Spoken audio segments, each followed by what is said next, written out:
Bueno, pues si os parece empezamos. Buenas tardes a todos y bienvenidos a otra tertulia del Club Tocqueville con el Círculo Ecuestre. Como sabéis, vamos observando periódicamente con temas y ponentes que a mí cada vez me parece que no diré que son más interesantes para no desmerecer lo anterior, pero que son de mucha actualidad, ¿no?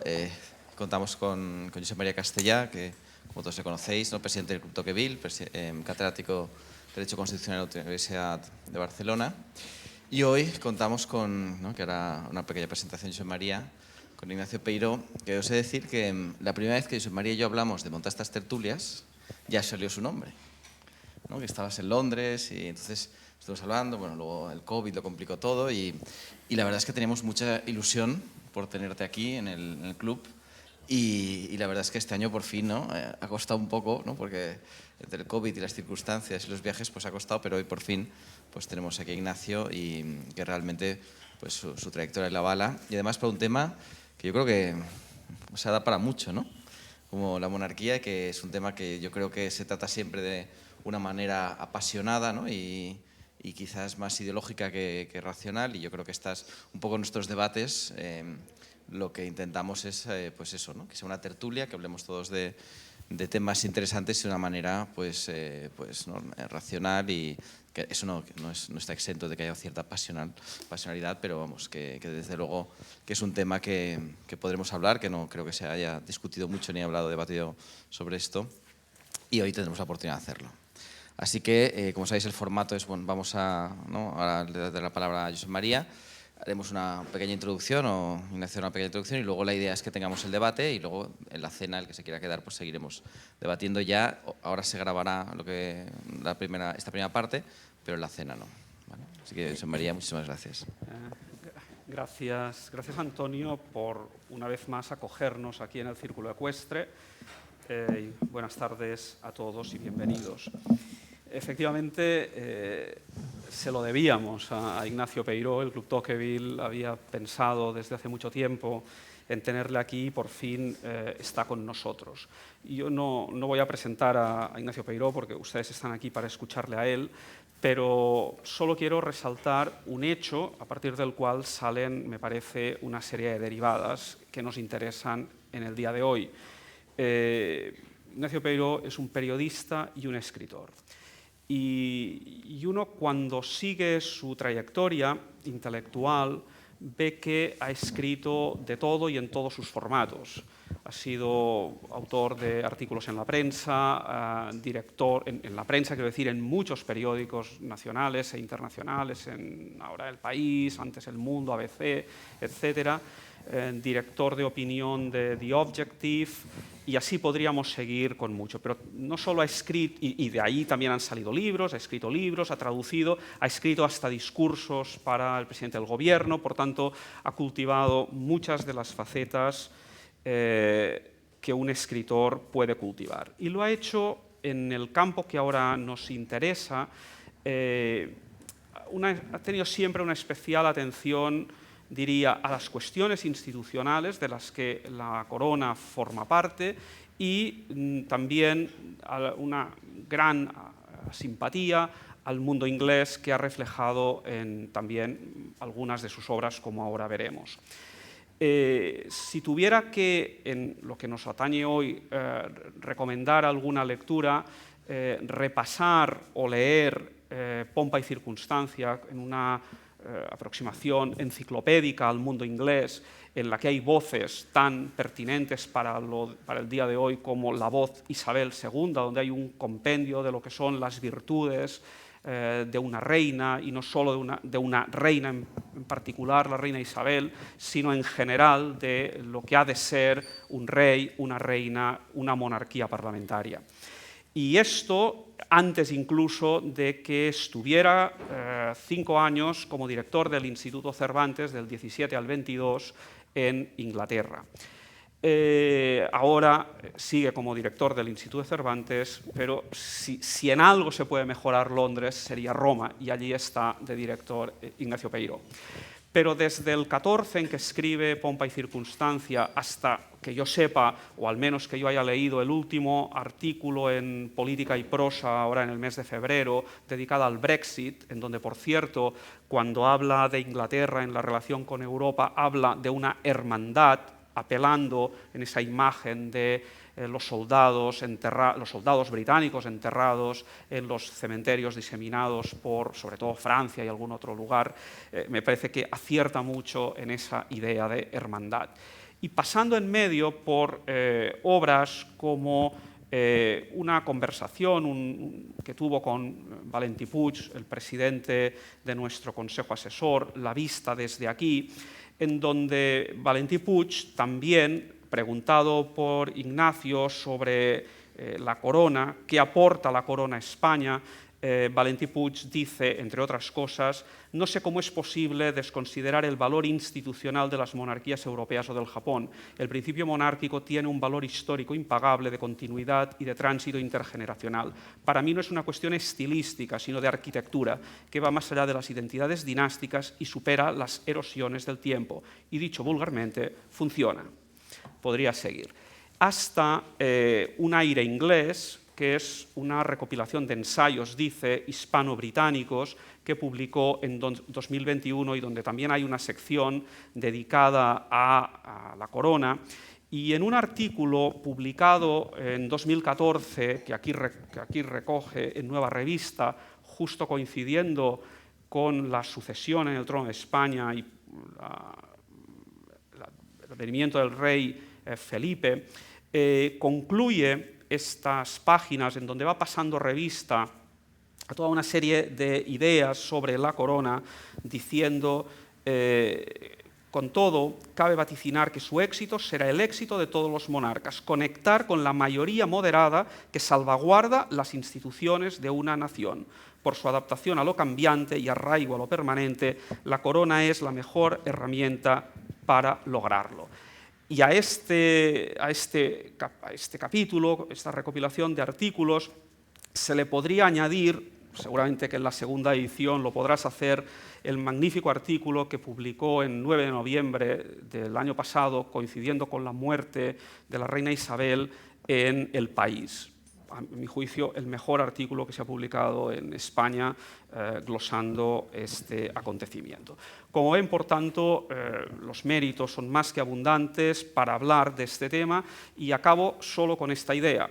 Ignacio Peiró forma parte de una saga de intelectuales españoles que se acercaron al mundo británico, que se han acercado, que lo han comprendido, diría que lo han amado, que nos lo han transmitido, y en esta saga, aparte, podemos citar de un Josep Pla o de un Gaziel más cercanos a nosotros, algunos catalanes, como ven, otros sin serlo, muy vinculados a esta tierra, al menos le leíamos en La Vanguardia de hace unos años a Augusto Asía, hasta llegar, por supuesto, a Valentí Puig y al propio Ignacio Peiró. Y esto es lo que les puedo decir de él. A partir de ahora, mejor que sea él el que nos explique qué función lleva a cabo la corona, los ejemplos. Al final, lo decía antes Antonio, el acercamiento a la corona nunca es un acercamiento racional, es un acercamiento histórico, es un acercamiento vivencial, y por esto hablar de la corona británica, hablar de la corona española puede, me parece a mí, ser en este momento muy oportuno y hacernos pensar y hacernos sentir una función que sin duda alguna tiene y que muchos de nosotros reconocemos. Muchas gracias, Ignacio, por estar aquí esta tarde con nosotros. Tuya es la palabra. Muchísimas gracias, Josep María. Y primero de todo, quería, señoras y señores, agradecerles su presencia, su interés también por este tema que nos ocupa hoy, y espero que al final de la tarde den por bien invertido su tiempo. Por supuesto, presidente, muchísimas gracias por acogernos hoy en este lugar extraordinario que me siento muy feliz de conocer bien, por tanto es siempre muy especial volver. Y también, Josep María, muchísimas gracias por la invitación para, aun estando lejos, para algunos, entre los que me cuento, el Club Tocqueville ha sido y es una iniciativa muy importante y muy valiosa que apreciamos y agradecemos en la gran medida en que creo que hay que hacerlo. Por tanto, muchas gracias y, en fin, todo lo que pueda poner de mi parte para apoyar vuestras iniciativas, pues desde luego estaré encantadísimo. Y yo les propongo, que tengo todo aquí escrito porque siempre me gusta, ¿no? Porque al final es verdad que cuando estás todo el día publicando en periódicos y demás, necesitas, ¿no? Tienes ese asidero de la palabra escrita, lo quieres para ser muy preciso, pero yo les voy a plantear un sobrevuelo sobre lo que sería el papel, la utilidad, la pertinencia de lo que podemos llamar monarquías parlamentarias y luego, si les parece, cuando terminemos, creo que será estupendo si quieren, en fin, debatir, charlar, expresar sus opiniones, porque este es un tema que desde luego se presta muchísimo a ello. Yo quería empezar con una referencia al lugar donde estamos y a la arquitectura soberbia que nos envuelve. Y quería decirles que no es casual que, al igual que otros clubes, pienso en la Gran Peña de Madrid, pienso en la Sociedad Bilbaína, otros clubes que hay en España, este círculo ecuestre, obviamente con un énfasis también modernista, acusadísimo, ¿no? que es inevitable estando donde estamos, tiene una arquitectura, en muy buena parte, también cargada de guiños historicistas. Y esta arquitectura que nace pasada la mitad del XIX y llega hasta el esquinazo de los 2 siglos, se puede englobar dentro de lo que se llama, y que siempre me ha parecido lo más idóneo, eclecticismo alfonsino. Yo les confieso que la primera vez que escuché este término de eclecticismo alfonsino, sentí algo así como un eureka interior y dije, por fin alguien me explicaba España en 2 palabras. Esto hay que tomarlo con una pizca de sal porque al fin y al cabo no deja de ser una pequeña frivolidad, pero quizá no tanto como parece y además nos permite ir entrando en harina. Hace apenas unos días leía el tuit que encabezaba la cuenta de un tuitero estrella, en fin, hay lecturas mejores, pero un tuitero estrella del independentismo catalán, y decía, ¿y si creamos una república de la gente?, decía el tuit, una república al servicio de las personas, una república donde manden los ciudadanos. El caso es anecdótico y desde luego también es una falacia propositiva porque tampoco, aunque no le gusten las cosas, tampoco puede decirse que estemos al servicio del Comintern, ¿no? Pero al menos nos ilustra de algo que ya no es tan anecdótico, ¿no? Es algo que es más bien categórico y no solo en el independentismo.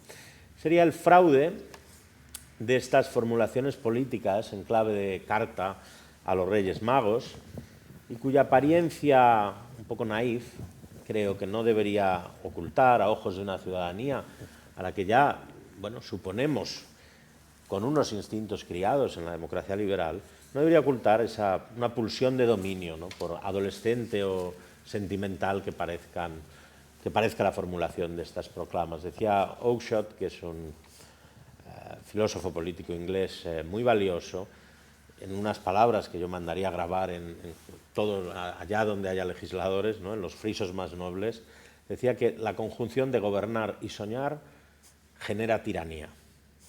Y esto lo hemos visto en el siglo XX, donde a nada que ha habido alguien que se ha puesto, en fin, por decirlo muy prosaicamente, a canturrear Imagine, había ya un compañero escribiendo el Código Penal de Pol Pot al lado, ¿no? O sea, hoy esas ilusiones programáticas tienen, bueno, unas formas mucho más soft, digamos, de imposición y de hostigamiento, pero este proyectismo político, esta gran tentación, lo que llamaría también el propio Oakeshott, ¿no? la tentación del racionalismo en política, sigue como mínimo estafando y causando no pocas frustraciones.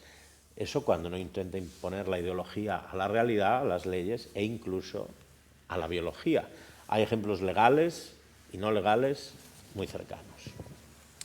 Y hablo de todo esto porque precisamente lo que vamos a comentar aquí y el propio lugar que nos acoge y las instituciones que hacen posible, impulsan este acto, responden a todo lo contrario de este entendimiento de la realidad como una hoja en blanco en la que plasmar nuestras utopías, ¿no?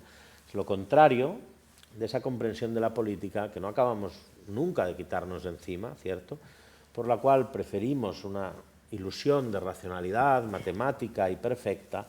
Vamos a crear una república feliz. ¿Qué puede salir mal, ¿no? Si todos somos hermanos y nos queremos, ¿qué va a salir mal? Bueno, pues salen mal muchísimas cosas y eso debería haberlo usted aprendido antes. Pero tendemos todavía a preferir esas ilusiones a la modestia de un avance razonable, imperfecto, es decir, humano.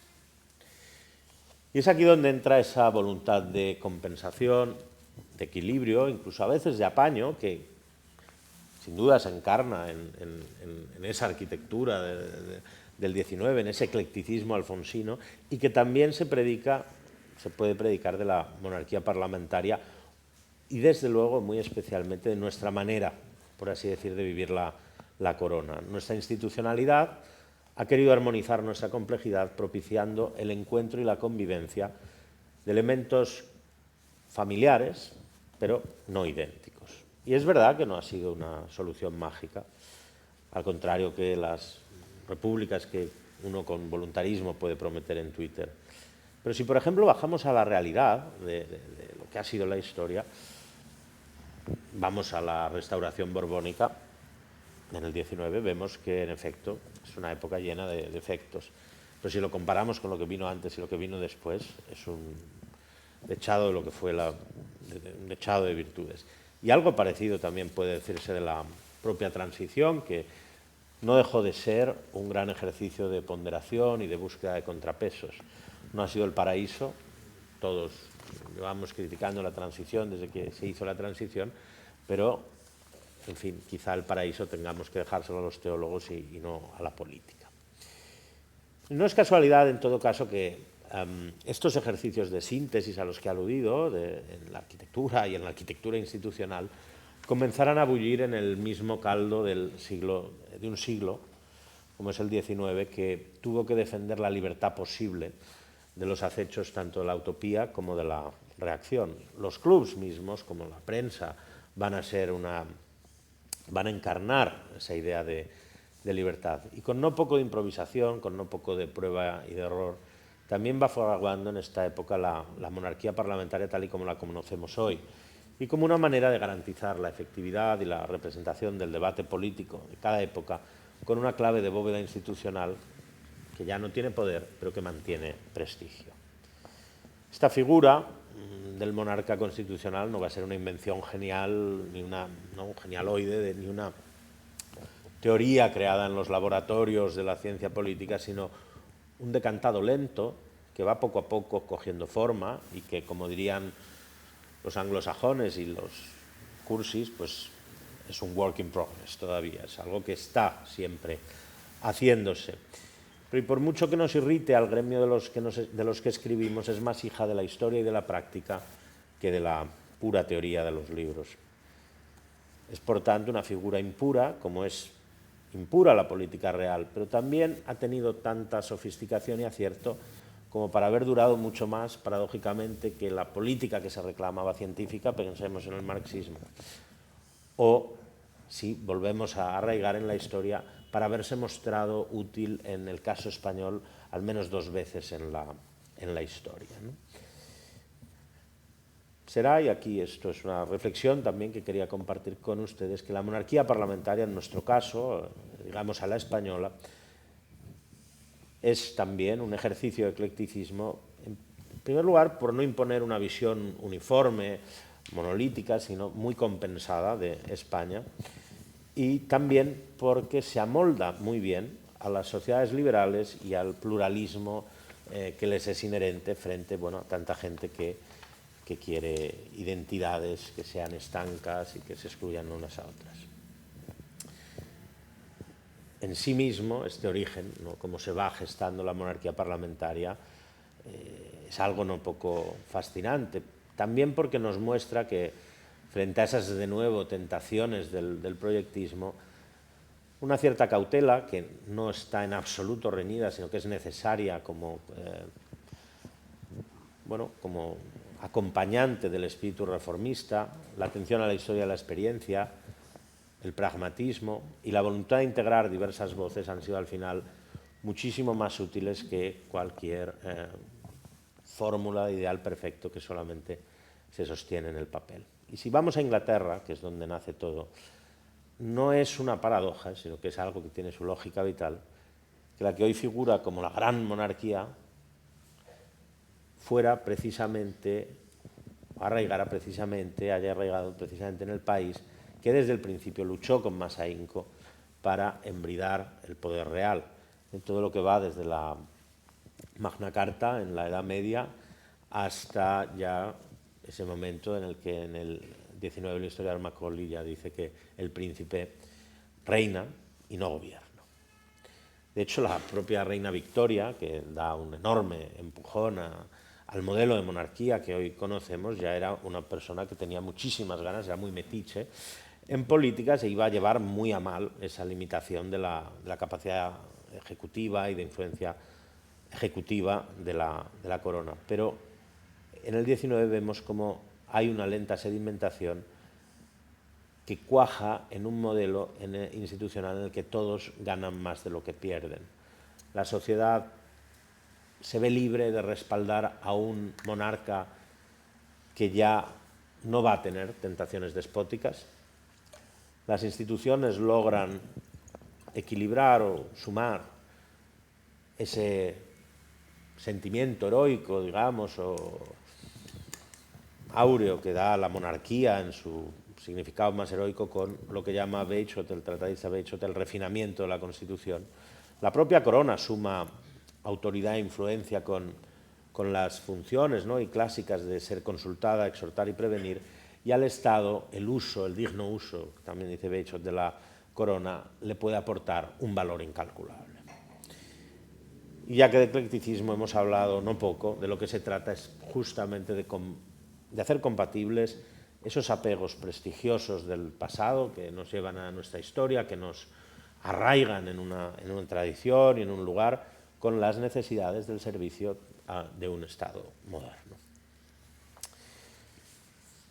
La mayor efectividad y la característica más distinta de esta figura será lo que expresa muy hermosamente este propio Bagehot, el gran victoriano, que es la de convertir al monarca en, dice textualmente, la luz por encima de la política. Una vez ya está huérfana, se ha quedado huérfana de poder, la corona solamente puede ver reconocida su autoridad mientras mantiene su neutralidad. Y para que sea efectiva en su condición de símbolo, la monarquía no ha de entrar en esos combates diarios de la política, no ha de impulsar partidismos, porque el riesgo es que deje de tener el respeto, la credibilidad del resto de los que combaten en la misma arena política. Por eso mismo tampoco en principio habrá hombres del rey o partidos del rey, etc. Y esa independencia es lo que avala la superioridad sobre la política. Si nadie en el mundo partidista y en el resto de las instituciones se puede sustraer de esa contienda ideológica, el rey viene a demostrar que hay alguna zona del Estado que está sustraído a esas divisorias que son, por otra parte, lógicas, normales y deseables. Dice también muy hermosamente en la Constitución inglesa Bagehot que la nación tiene dos partidos, pero la corona no es de ninguno. Y es su manera de ser de todos. Situar al rey por encima de esta lucha diaria ha tenido otras secuelas positivas. Evita carrerismo, ¿no?, unos ciertos carrerismos, ¿no?, que habría, si no, de otra manera, en la jefatura del Estado, evita partidismos, reafirma ese carácter de la corona de velar por la continuidad de la comunidad sin representar solamente unos intereses que pueden ser muy coyunturales y muy del momento. Y creo que a nada que nos fijemos en sociedades como la holandesa, la sueca, la británica, la propia sociedad española, aun cuando no se puede atribuir de modo directo, ¿no?, la estabilidad y la prosperidad, no se puedan dirigir directamente a la forma de Estado que tienen, creo que tampoco podemos dudar del aporte que hace la monarquía parlamentaria en términos de estabilidad. Y si nos vamos mucho más atrás y vemos cómo, precisamente en este 19 inglés y hasta la época, hasta pasada hasta la Segunda Guerra Mundial, pues uno ve cómo Inglaterra era institucionalmente una balsa, mientras en Francia iban y venían las repúblicas, en otros lugares arreciaban los totalitarismos, etc., ¿no? Por tanto, ha sido siempre también una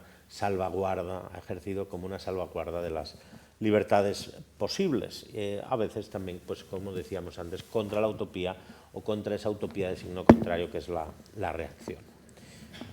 Hay un punto importante que también señala Bagehot, que es, creo que es pertinente señalar, siquiera para ver cuánto han podido ir cambiando las cosas. Él habla cuánto han cambiado las cosas en unos tiempos que, digamos, ya no tienen la deferencia que podíamos tener antes, incluso hasta hace no tanto, ¿no? Él dice que para cortejar el afecto del pueblo, la monarquía debe mantener íntegra su aura de leyenda. Dice, no debemos dejar que la luz del día se pose sobre la magia. A fin de ganarse el corazón de los suyos, el monarca tiene no pocas cartas. Puede mantener la corona escondida como un misterio, dice, o puede pasearla como en un desfile. Pero conviene, desde luego, no tocarla para no romper lo que hoy podríamos llamar esa especie de encantamiento místico. Esto me sirve ya para ir también sobrevolando con alguna conclusión. Volveremos a este tema de si, yo creo, de si debe mantenerse o no a resguardo de la luz del día, porque seguramente parezca imposible, ¿no? Pero quería señalar que una de las ventajas que ha tenido la monarquía parlamentaria a lo largo del tiempo es su elasticidad. En el siglo XIX, por ejemplo, la monarquía parlamentaria con lo que se identifica es con los valores de progreso, de prosperidad, que encarna el mejor liberalismo de la época.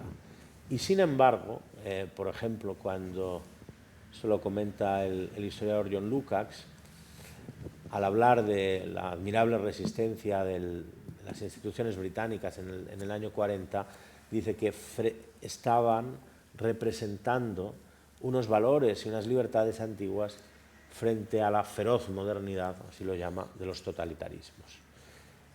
Y esa función de la corona, como ese carácter de la corona como nudo entre el hoy y el ayer, es algo que creo que incluso en la propia España puede verse. Y puede verse como, en efecto, se suele hablar de la monarquía como un anacronismo, pero podemos pensar que es más bien una pervivencia loable, como tantas otras que jalonan nuestra vida diaria y nuestras costumbres.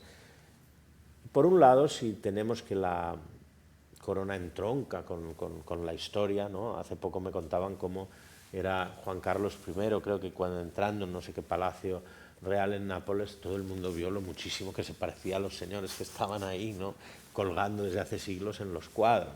Bueno, pues además de entroncar con esa historia común, a ojos del mundo y a ojos en muy buena parte de los propios españoles, nos ha costado mucho entender el gran salto a la modernidad que es nuestra transición sin el papel positivo que tuvo la corona. Y eso es algo que, en fin, todos sabemos lo que ha pasado en los últimos años, todos sabemos, en fin, se ha vivido con gran pena, en algunos casos sin ejemplaridad, pero es cierto que volviendo atrás, generalmente pues tenemos que subrayar ese carácter positivo para algo que fue plenamente moderno y que así ha sido reconocido en el mundo. Hace ahora 10 años, era casi 10 años, era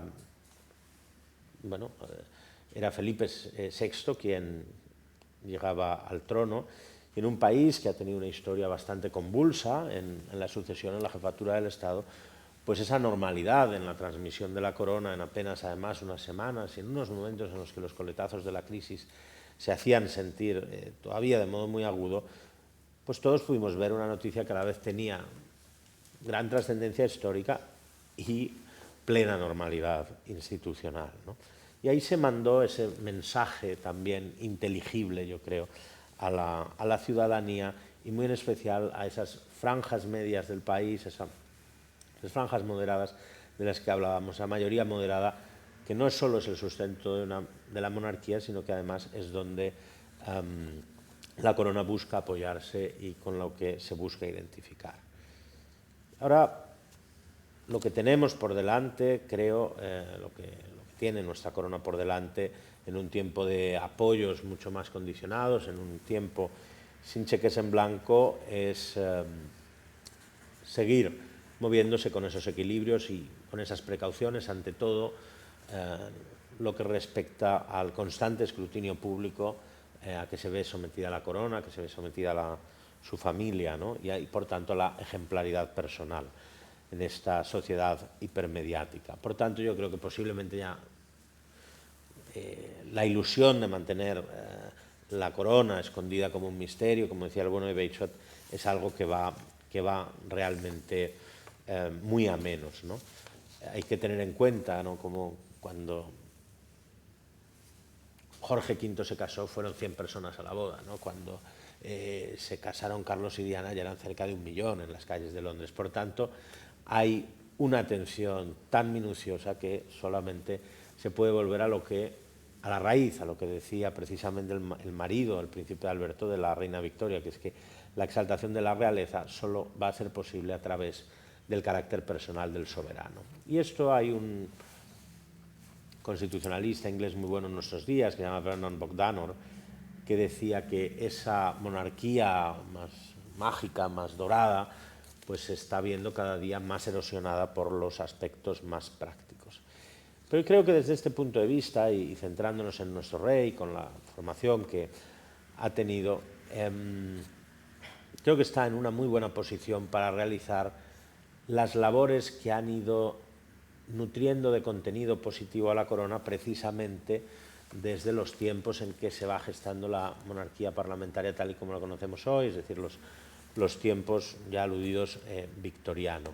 Es decir, ese lado filantrópico, esa voluntad filantrópica, la apertura ante todo a los proyectos de la sociedad civil, apoyarse en y apoyar a esa sociedad civil que tantas veces no es sino la expresión de vínculos ciudadanos fuera del marco del Estado.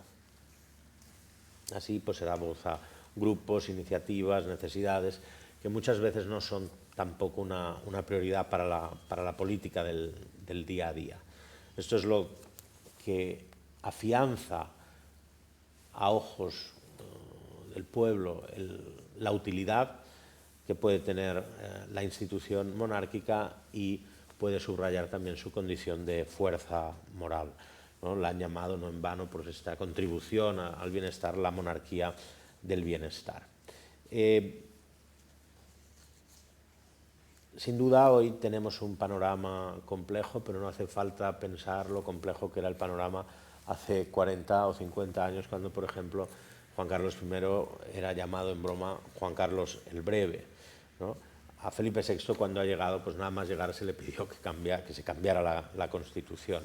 Creo, sin embargo, que al contrario que los políticos, a los reyes muchas veces, ahí tenemos el caso de Isabel II, la familiaridad en el cargo les hace bien, ¿no? He citado a Isabel II, que no dejaba ser el paisaje de fondo, ¿no? Una figura de fondo en tantas vidas, ¿no? Al final, una presencia familiar. Todos sabemos que no es fácil reinar en un país donde, por citar a Gracián, las provincias son muchas, las lenguas son varias, las inclinaciones son opuestas, los climas son encontrados y se necesita mucha capacidad para conservar y, desde luego, también mucha para unir. Pero creo que si se sigue en ese camino de conectar con la mayoría moderada, que también citaba el profesor Castellà al principio, seguramente se sostenga esa estabilidad de las instituciones que finalmente redunda también en la estabilidad de todo el país. Yo por mi parte quería dejarlo aquí, que creo que está la bola en medio del terreno de juego y cada uno podemos chutar donde queramos, ¿no? Muchas gracias.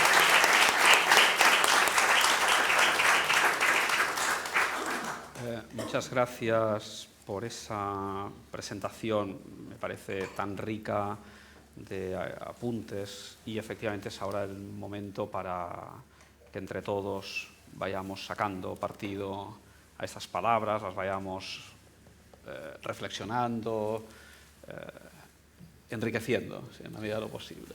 Con tu ayuda, que el constitucionalista eres tú, ¿eh? Bueno, Betschol lo has leído muy atentamente. ¿Quién quiere romper el hielo?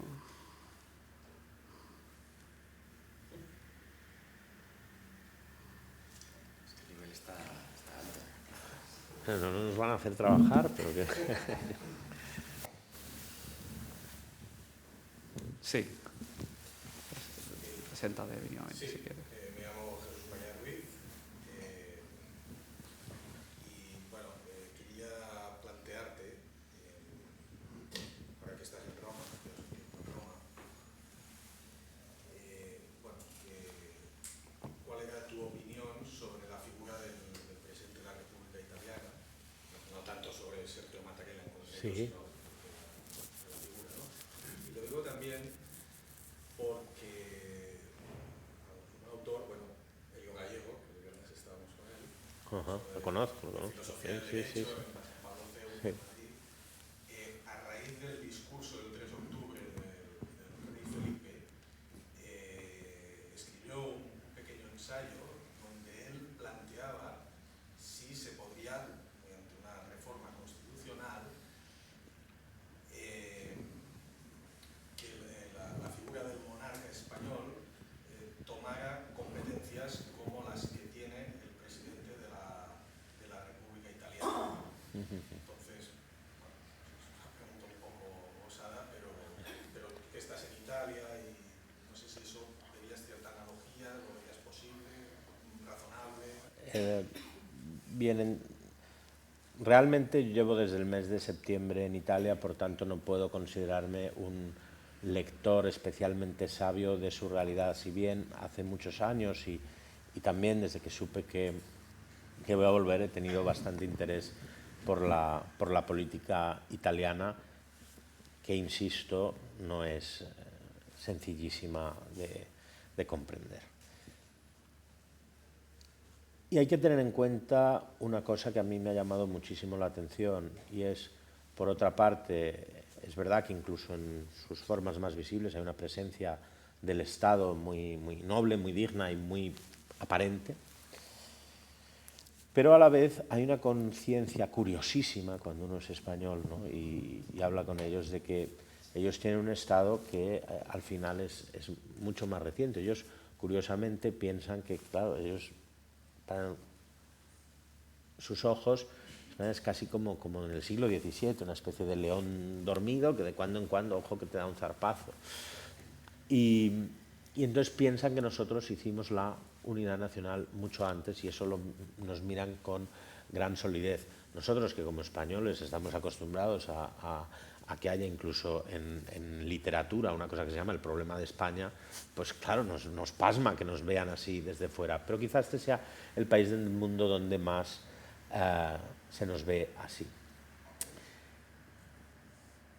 Ellos, por tanto, han intentado prestigiar muchísimo su república, y una de las maneras que lo han hecho, creo que con éxito, es con esta magistratura del presidente, que yo creo que si no tienes la edad de Ramón Tamames, no te dejan ni acercarte, ¿no?, al Quirinal. Entonces es curioso cómo llega gente ya prestigiosa, pero la propia magistratura les da un prestigio también realmente extraordinario. Y además son un bastión de estabilidad en un momento en el que los la lista de primeros ministros de los italianos, o sea, deja la lista de los reyes godos ¿no? en la tabla del 5 en cuanto a sencillez.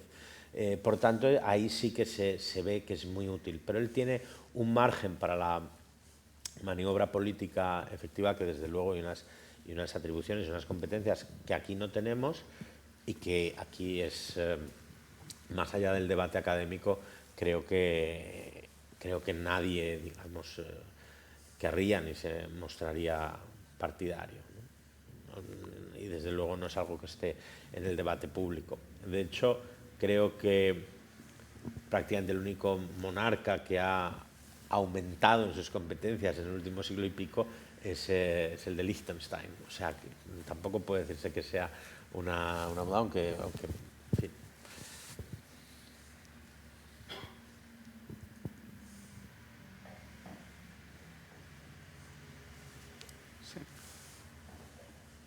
Hola, me llamo Pablo Alberola, soy abogado. Quería aprovechar una anécdota que me sucedió en Madrid hace no mucho. Estaba cenando en un restaurante con uno de esos adinerados venezolanos que se han mudado a Madrid con su familia. Parece que con buena suerte porque era un restaurante de estos de prestigio. Y el hombre estaba explicando a su familia, a sus hijos mayores de edad, a su esposa, que habían llegado a un país que no era democrático, porque tenía un rey. Que el rey tenía unas atribuciones políticas y constitucionales, que tenía que intervenir en la promulgación de las leyes, que la justicia la encabezaba él y se dictaba en su nombre, y que a la postre tenía la jefatura del poder militar, con lo cual ya tenía el poder definitivo. No me quedé pasmado.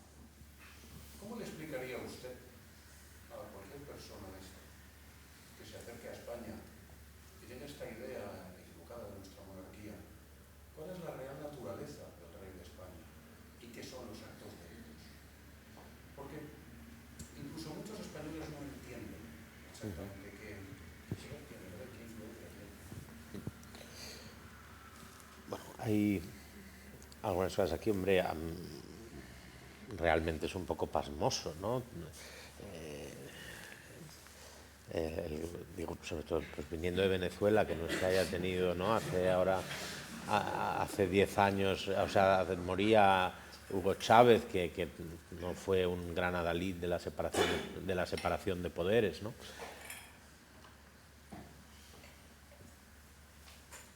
Y si uno va por el mundo, quiero decir, si tú vas a Marruecos, tú vas a Jordania, tú vas a Reino Unido, la presencia de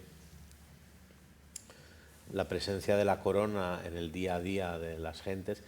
Si vas a Turquía con una forma de poder republicana, es muchísimo mayor, ¿no? que lo que tienes en España, que apenas pues, en los despachos de algunos funcionarios tienes el cuadro del rey y realmente poquísimo simbolismo más. Y yo, en fin, de lo que me acuerdo de mis 2 cursos de constitucional era que estos eran actos debidos que eran totalmente automáticos y que, bueno, tendrán un carácter, no sé si simbólico, no sé si se puede no sé si el rey se puede negar a firmar algo, ¿no? El caso es que yo creo que no, o sea, simplemente... Pero vamos, es que no me parece tampoco muy... O sea, decir que España no es una democracia cuando tenemos un sistema pues, constitucional pues, aprobado por los españoles y que son llamados periódicamente a las urnas, donde uno puede tener, en fin, tenemos partidos republicanos en las instituciones, ¿no? O sea, tampoco lo tomaría demasiado en serio, ¿verdad? Sergio. ¿Qué tal? Buenas tardes. Soy Sergio Santamaría, soy abogado y exdiputado del Partido Popular en el Parlamento de Cataluña. Hablando de la primera pregunta, quería conocer su opinión acerca del carácter integrador que pudo tener el discurso del rey Felipe VI el 3 de octubre de 2017. Para mí es salvífico, ¿no?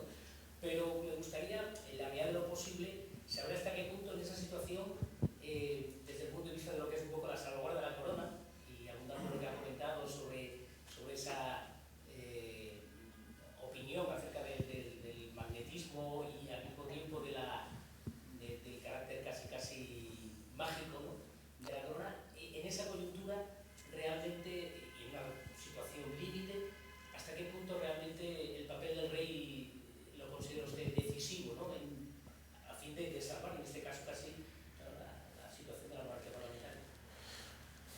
yo le voy a dar alguna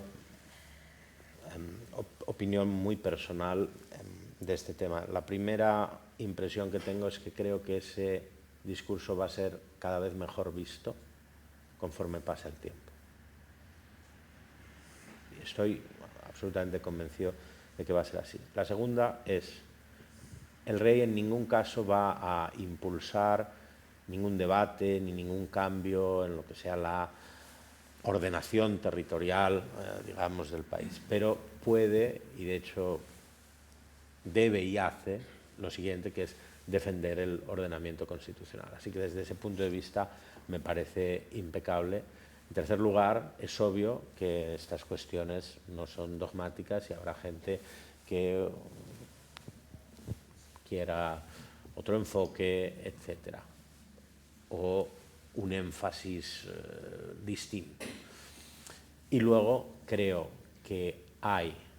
dos cosas más. Curiosamente tenemos, al menos desde el 23F, lo que parece ser ya una tradición de nuevo cuño en nuestra monarquía, que es que hay que salvar una bola de partido, parece. Bueno, creo que en este caso estuvo ahí y creo que por lo menos, si todo el mundo reconocerá, incluso quien lo critique, que con perdón por el absurdo prosaísmo, pero hubo alguien ahí con pantalones realmente hubo alguien en un momento en el que no había mucha gente, por así decirlo, y en un momento en el que había muchísima gente que se sentía desamparada por su estado y desvalida y atacada, en el que él estuvo ahí. Por tanto, creo que eso también hay que tenerlo en cuenta. Podemos pensar que si no hubiese intervenido, creo que las cosas habrían sido peores y habría habido más desvalimiento y más desazón. Y bueno, por otra parte, la lástima es que se tuviera que llegar tan lejos y se tuviera que llegar a esto. Pero ya digo, él no estaba haciendo nada creativo. Él estaba dirigiendo, como bien puede, un mensaje a la nación como jefe del Estado que es y como hacen todos los jefes del Estado del mundo. Pero yo no sé, José María, igual tú tienes sobre esto una opinión que a mí me encantaría oír. Con perdón, porque no quiero, intento no... pero... No, yo estoy de acuerdo contigo. O sea, creo que... Me consuela, pero... No, sí. Me extrañaría que no lo estuviéramos, ¿no? Pero, efectivamente, hay un poder residual. O sea, al final lo que caracteriza al jefe del Estado, y sobre todo cuando es un rey, es la autoritas y, por tanto, no salirse de este papel suprapartes, pero cuando hay una amenaza al Estado, sin adoptar ninguna decisión de carácter jurídico, solo precisamente el poder de la palabra para hacer esas funciones propias de la monarquía de asegurar la continuidad histórica, la concordia cívica, y me parece que esto es lo que has dicho al principio. Pasado el tiempo, es decir, cuando la marea baja, esto queda. Sí. ¿No? Yo creo que como conde de Barcelona no podía hacer otra cosa, ¿no? Convendrá conmigo que lo mismo que en su momento a Juan Carlos I, a su majestad, se le reconoció su discurso el 23F ante un ataque al orden constitucional, Felipe VI, su discurso fue lo mismo, fue una reacción ante el orden constitucional, ante una evidente y patente violación del orden constitucional. El jefe de Estado debe salir con incluso el mérito que el presidente del gobierno no estaba secuestrado, pero que el presidente del gobierno no reaccionó de la manera, o que por lo menos, hablo personalmente, yo no tengo ninguna vinculación política, yo no me sentí defendido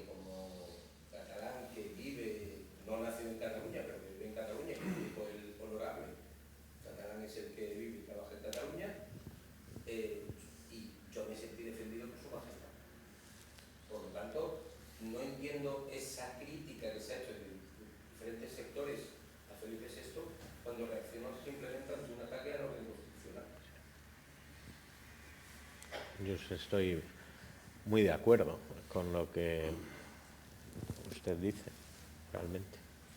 Al sustrato del orden constitucional que es la nación. Esto no lo olvidemos.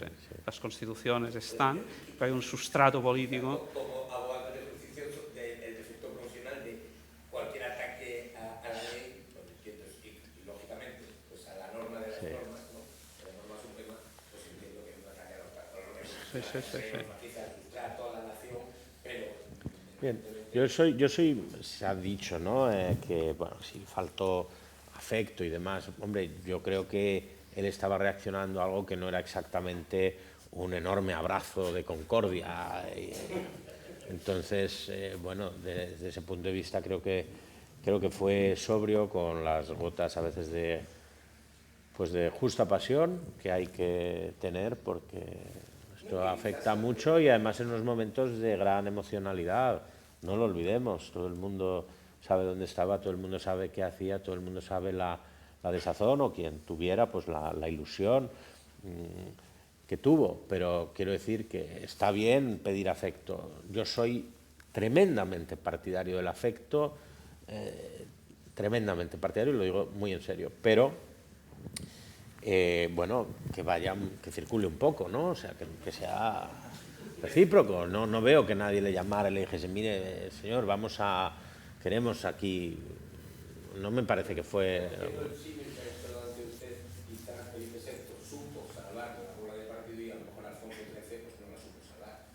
Bueno, en efecto, varias. Sí, no, varias, hubo varias. Albert Guibernau. Quizá no fue un modelo al final de lo que tenía que ser como monarca parlamentario, y por eso pues terminó en Cartagena yéndose al exilio. Muchas gracias. Una pregunta muy concreta, y es, teniendo en cuenta los cambios legislativos del gobierno de Pedro Sánchez, en el hipotético caso de un nuevo golpe de aquí unos años, esperemos que sean muchos, pero puede ser que sean pocos, ¿estará legitimado el rey para hacer un mensaje similar al que hubo ataque?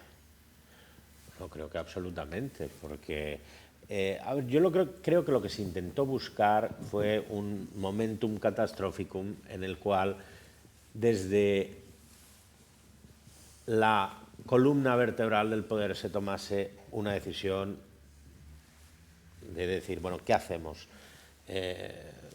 Vamos, se manda ahí las fuerzas del orden, ¿qué se hace, no? Querían provocar lo que bueno, se ha llamado la ironía del poder, es decir, tú tienes toda la legalidad de tu parte y tienes toda la legitimidad para hacerlo, pero si tú reaccionas contra algo, te vas a condenar a ojos del mundo, porque vas a quedar pues que parece un bruto o lo que sea. Entonces querían jugar un poco, querían buscar esa situación. Lo que pasa es que, bueno, no lo hicieron bien, y al final terminaron con un...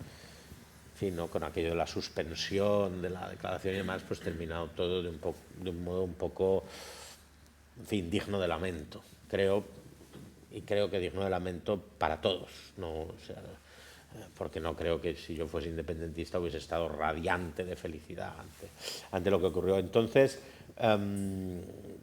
él, al salir ahí, no está diciendo estos señores son unos sediciosos o un no sé qué, sino que hay una situación de tumulto por la cual se quiere, por la vía de los hechos, alterar el orden constituyente, básicamente.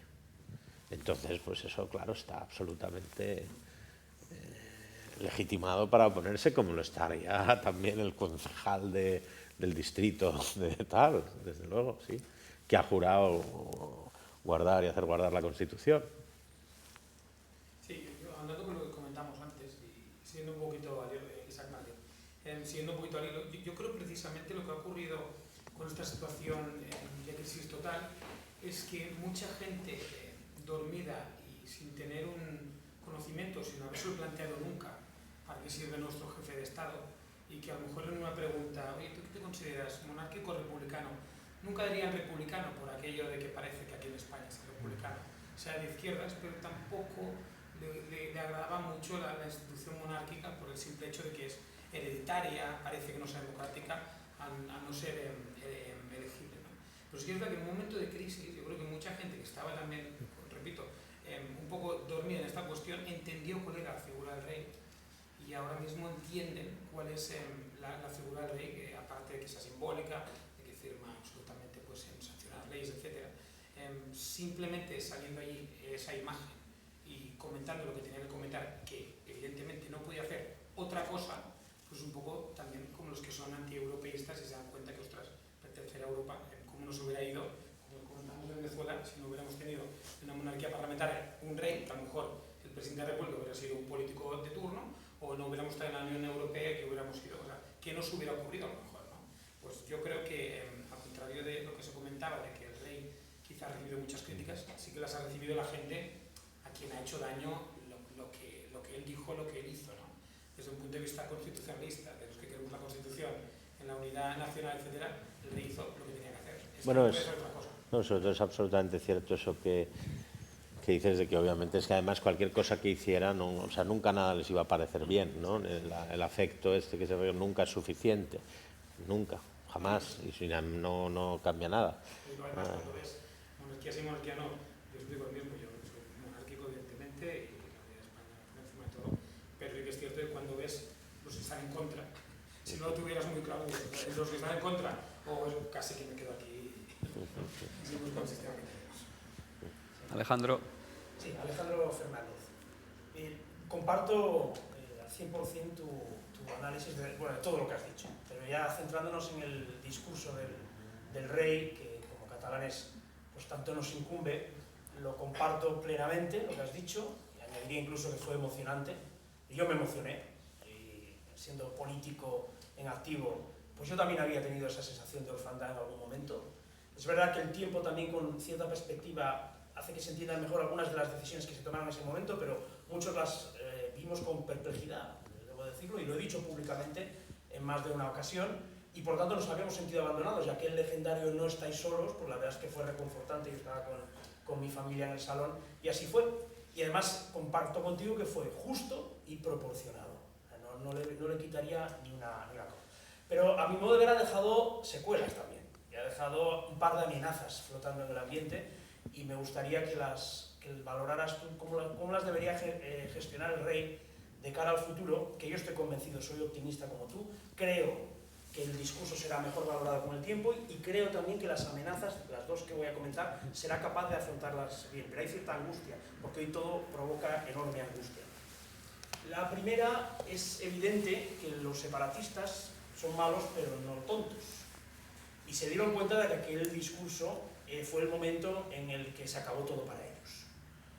Fueron tan conscientes desde el minuto uno que hasta los más radicales de ellos al día siguiente se llevaron sus dineros a Castellón sabiendo que la fiesta se había acabado.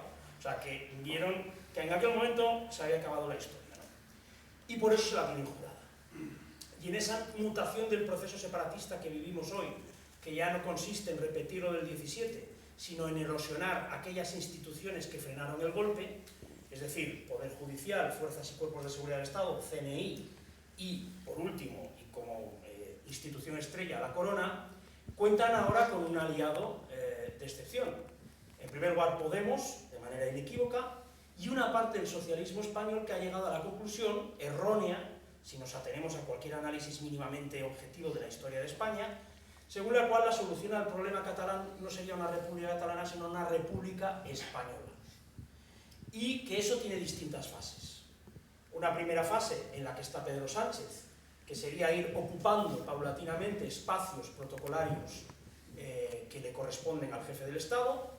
Una segunda que vendría en una reforma constitucional que ellos eufemísticamente definirían como modernización de la corona y que tendría como propuesta estrella, y hay gente en la izquierda española inteligente, mala pero inteligente, que están trabajando en ello, que sería sobre todo que Leticia, llegado el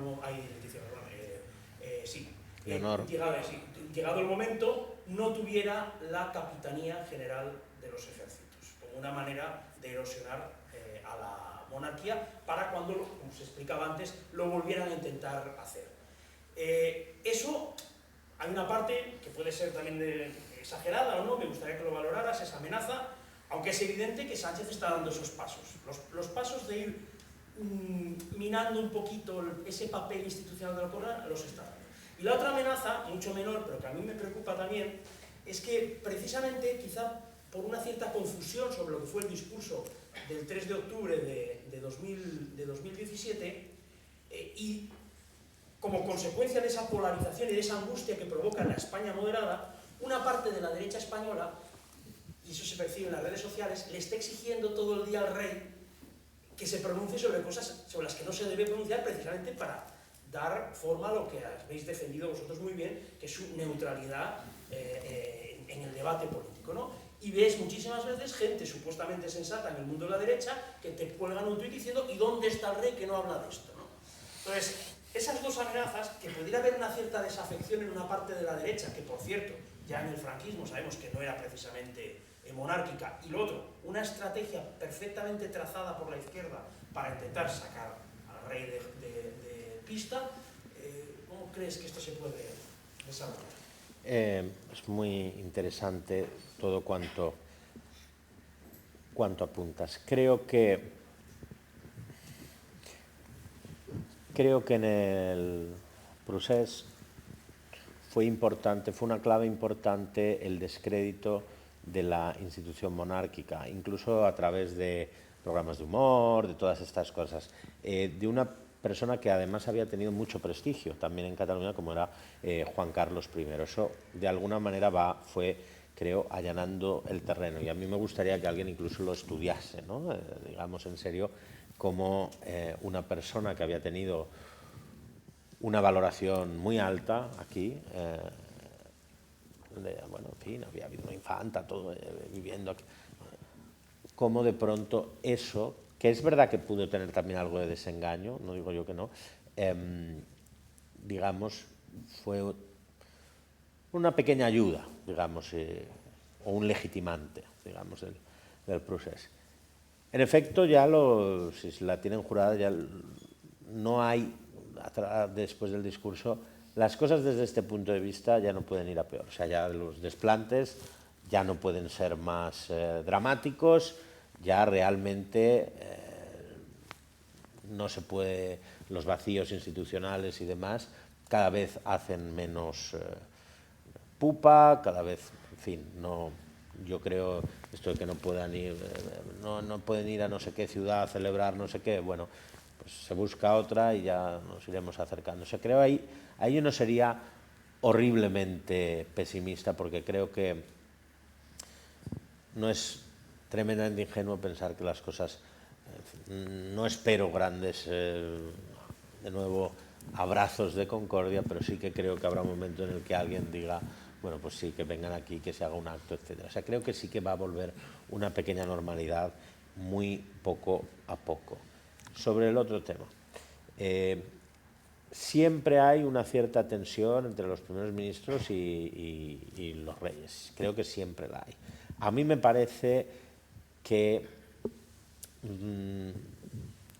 es mi punto de vista, en fin, yo creo que es un poco exagerado pensar que realmente hay un plan. Bueno, creo que no hay un plan para ir quitando del medio al monarca. Realmente lo creo. Creo que el partido que es el principal en la coalición del gobierno ahora, sinceramente creo que no se están planteando eso en serio.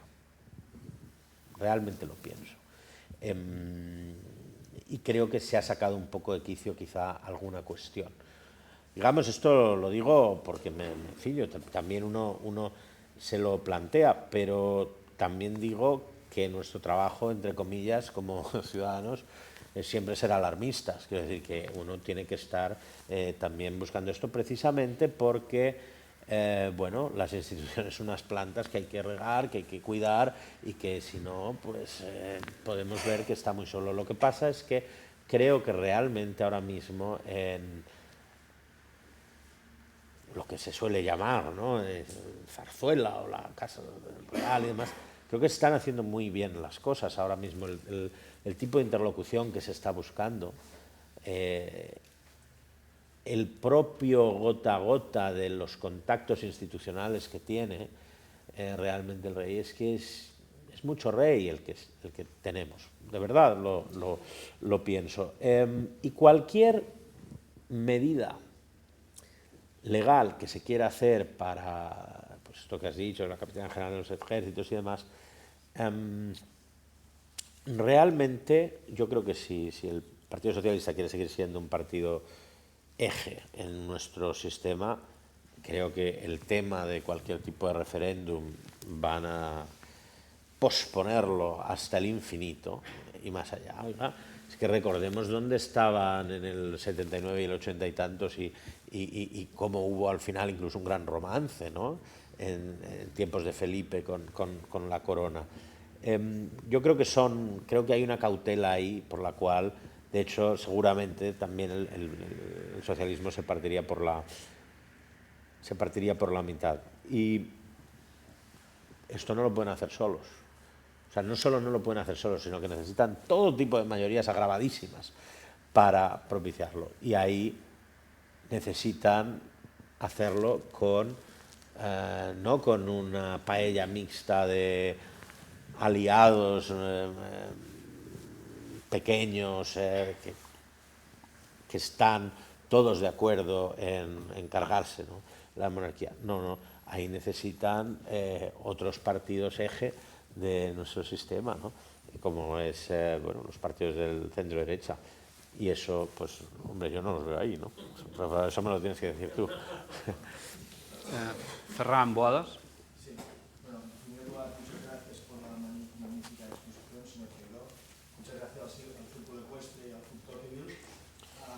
Bueno, mi pregunta es, siendo usted un experto tanto en la monarquía española como la inglesa, ¿no? Hubo en el momento del 1 de octubre una gran parte de la prensa independentista que decía que el discurso del rey no lo hubiese hecho igual la reina de Inglaterra, ¿no? Tampoco decían cuál hubiese sido el eventual discurso de la reina de Inglaterra, pero que hubiese respondido de una forma completamente distinta, ¿no? Entonces, esa sería una primera pregunta que me gustaría saber su opinión, y aprovecho una segunda rápida, que es como amante de la costumbre de la tradición de la monarquía, muchas veces cuando hablo con la ciudadanía inglesa sobre la conciencia que tienen de sus tradiciones, pues parecen que no son conscientes de cómo funciona su sociedad, y me ven a veces como un loco español enamorado de sus tradiciones que completamente ajenas a su forma de vivir, ¿no? Y también me gustaría saber su opinión sobre esto.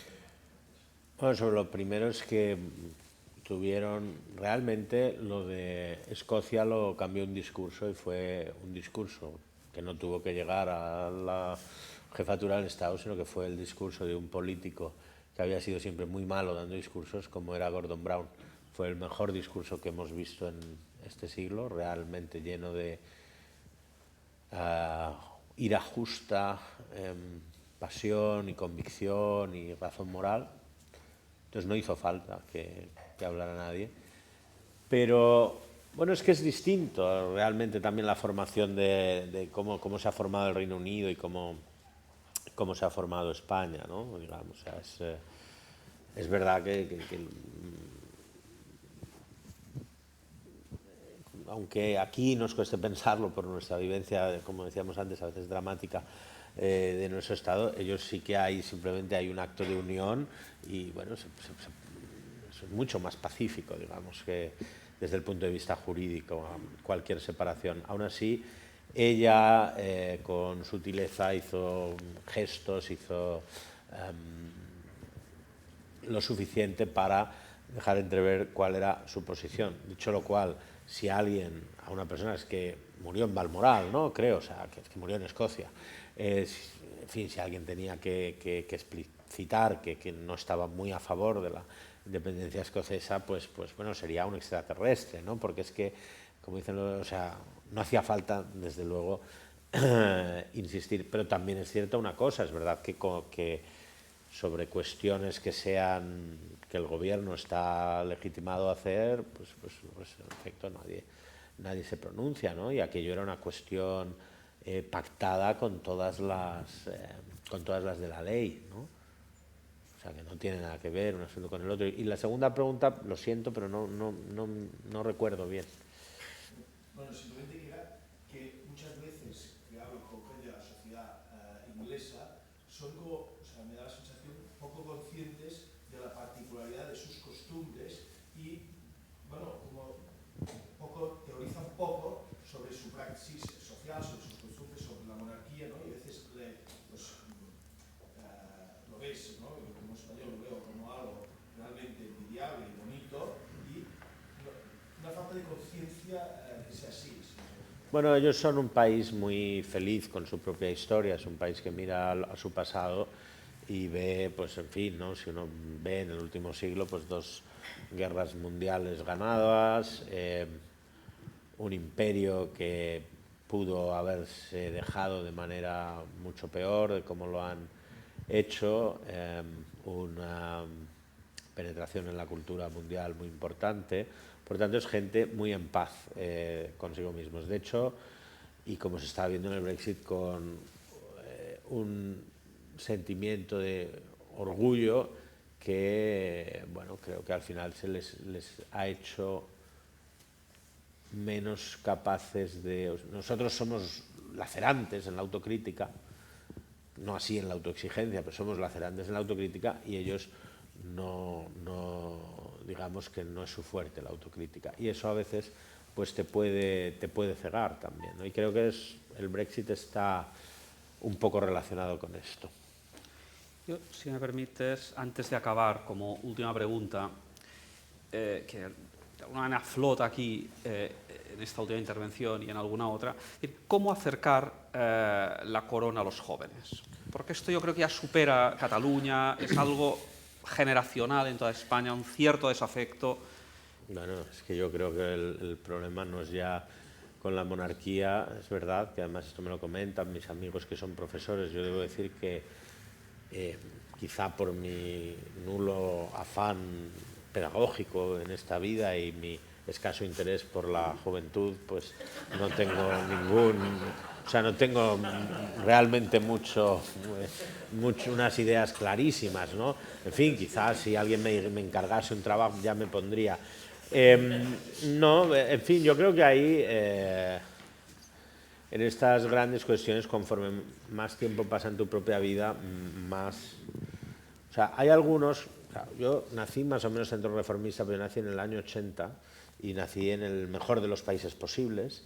Yo no tuve que ser progresista porque no tenía nada con lo que enfrentarme, porque no tuve que ser reaccionario, porque podía vivir del modo que quisiera. O sea, realmente no tuve, ¿no? Igual si hubiese nacido 30 años antes, 20 años antes, pues igual lo suyo era haber sido... Entonces yo no me he tenido que convertir de nada. Nosotros vemos que toda nuestra opinión pública está llenísima de conversos y me parece fenomenal. Me parece fenomenal que gente pues, que estaba pidiendo la dictadura del proletariado o la vuelta del imperio hace unas décadas ahora pues haya descubierto los gozos del moderantismo. Me hace sentir muy bien. Entonces, creo que la gente naturalmente evoluciona hacia posiciones un poquito más templadas a lo largo de su vida. Y allí, la monarquía y la corona, que, insisto, también hacen su trabajo, que reciben atención mediática, que a veces juega para ellos para bien la atención mediática negativa que reciben. Incluso, o sea, hemos dicho que es una planta débil, pero es una planta que a veces puede prosperar cuando todo... O sea, yo no tengo ninguna duda de que todo esto de Harry, todo esto de tal, al final les va a venir fenomenal porque los tiene ahí en el candelero siempre y ya es inextirpable, es inextirpable. Lo malo es si nadie te ve. Entonces, realmente creo que hay otro punto que es el que a mí me preocupa casi más, que tiene mucho que ver. Por eso yo decía al principio, hablaba de, suponemos que ya estamos criados con una mentalidad de democracia liberal. Creo que realmente los españoles tenemos un cierto déficit de ciudadanía e institucionalidad en general y creo que esto, conforme se va se van, bueno, imponiendo según qué ideologías en las escuelas y demás, pues el afecto, el apego a la institucionalidad, al propio país, a la nación, a qué sea una constitución, para qué sirven las instituciones, o sea, no ya la monarquía, creo que tenemos un problema que es incluso un poco anterior. Yo para acabar, permítame que anuncie los próximos actos del Club Tocqueville a los que están invitados. Mañana, en la librería Byron, se presentará el libro de un catedrático de Derecho Constitucional de la Universidad Autónoma de Madrid, Juan José Solozábal, sobre la democracia en apuros, con el profesor Joaquín Tornos, catedrático de Derecho Administrativo de la Universidad de Barcelona, el notario López Burniol, la profesora de Derecho Constitucional Elia Marzal y el propio autor. El viernes, en la Facultad de Derecho de la Universidad de Barcelona, en el Seminario de Pensamiento Político, Paloma de la Nuez nos hablará de Lord Acton y su pensamiento político. Probablemente el 27 de este mes tendremos una cena para socios con Rodolfo Martín Villa y finalmente aquí en el Círculo Ecuestre, me parece que el 18 de abril tendremos al general Alejandre, ex jefe, ex GEMAT, para hablarnos de los retos de la defensa de España y los retos a la seguridad exterior e interior. Están invitados a todos ellos. Muchas gracias, buenas noches y muy particular... perdón. Yo quería, aprovechando también un momento publicitario, aprovechando que Alejandro ha hecho referencia al Centro Nacional de Inteligencia, el jueves de la semana que viene a mediodía tenemos una comida con representantes del centro que vendrán un poco a explicar, ¿no?, su visión. No sabemos quiénes son, porque por temas de seguridad, como tiene que ser con el CNI, no nos lo han dicho. Entonces, si veis las convocatorias, ponen representantes del CNI, sabemos que son 2, pero no sabemos quiénes son, pero os invitamos desde luego a venir pues, un poco a conocer al CNI un poquito más en detalle y también pues, agradecer lo que hicieron, ¿no?